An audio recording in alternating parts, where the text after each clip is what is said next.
पाकिस्तान लगातार अफगानिस्तान पर इल्ज़ाम लगा रहा है कि आप मदद कर रहे हो आतंकवादियों की, टीटीपी की आप मदद कर रहे हो, जिसकी वजह से पाकिस्तान की फ़ौज की बहुत कैजुअल्टी हो रही है। अभी जो उन्होंने हमला किया 22 फरवरी को, एक तो अफ़गान की सेना ने उनकी पोस्टों पर हमला किया, उखाड़ के फेंक दिया, उनको भाग गए। दूसरा, वहाँ पे टीटीपी वाले भी, उनको भी महसूस हो रहा है कि आप अफ़गानिस्तान पे वैसे ही हमला कर रहे हो, सिविलियंस को मार रहे हो, मदरसे पे हमला कर रहे हो, औरतें मर रही हैं, बच्चे मर रहे हैं। उन्होंने भी हमले किए अंदर। और जैसा कि हमेशा से होता रहा है कि पाकिस्तान की सेना को समय में समझ में नहीं आ रहा कि कैसे इनका बदला लें, बाहर देखें या अंदर देखें। पहले ही वो टीटीपी और बीएलए को कंट्रोल में नहीं कर पा रहे थे, अब अफगान की सेना के साथ इन्होंने एक और मुसीबत मोल ले लिया, जो कि इनके लिए एक बहुत बड़ा चैलेंज बन गया। 22 फरवरी को पाकिस्तान ने अफगानिस्तान पर हवाई हमले किए। उन्होंने सोचा था कि ये खौफ में आ जाए, पर उनको ये मालूम नहीं कि अफ़गानिस्तान के जो सोल्जर्स हैं, जो तालिबान के सिपाही हैं, उनको ज़मीन पर लड़ने का इतना अनुभव है जिसका पाकिस्तान की सेना मुकाबला नहीं कर सकती। उन्होंने रशिया को भगाया, उन्होंने अमेरिका को भगाया, ज़मीन का इस्तेमाल करते हैं, गुरिल्ला युद्ध में माहिर हैं।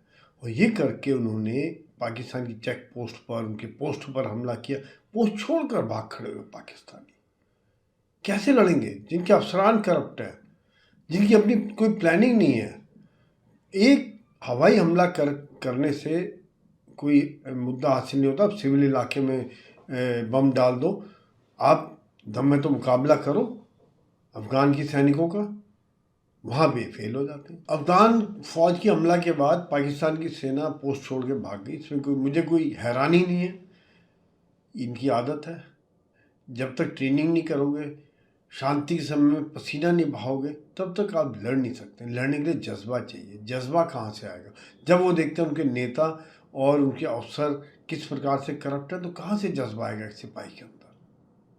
अफगानिस्तान के ऊपर आपने हमला किया, उनकी सेना ट्रेंड है, एक्सपर्ट है, गुरिल्ला युद्ध में माहिर है, और उनके पास ज़मीन में लड़ने का पाकिस्तान के पास कोई तोड़ नहीं है, इसमें कोई शक नहीं है। मुनीर ने अफगानिस्तान में हमला का ऑर्डर दे दिया, हुक्म कर दिया, हमला कर दिया, हवाई हमले कर दिए। अब वो समझ रहे हैं ये क्या हो गया। देखिए, अफगानिस्तान की सेना ने ज़मीनी हमले करके बता दिया कि क्या कर सकते हैं वो। टीटीपी ने हमला करके बता दिया। मेरे हिसाब से मुनीर ने जो किया था, ये ध्यान भटकाने के लिए किया था। जो अंदर इमरान खान की आंख के कारण इतने प्रदर्शन हो रहे थे, दुनिया में बवाल मचा हुआ था, जो मौजूदा सरकार के खिलाफ लोग खड़े हो गए थे, ध्यान भटाने के लिए कभी भारत, कभी अफगानिस्तान, कभी भारत, कभी अफगानिस्तान, यही ये लोग करते रहते हैं। और उसके बाद मार खाते हैं, पिटते हैं, पर फिर चुप बैठ जाते कुछ दिन, फिर अपनी वही हरकत चालू करते, क्योंकि इनको फौज को और कुछ नहीं आता है सिवाय दूसरों के ऊपर इल्ज़ाम लगाना और कहीं ना कहीं लोगों का ध्यान भटकाना।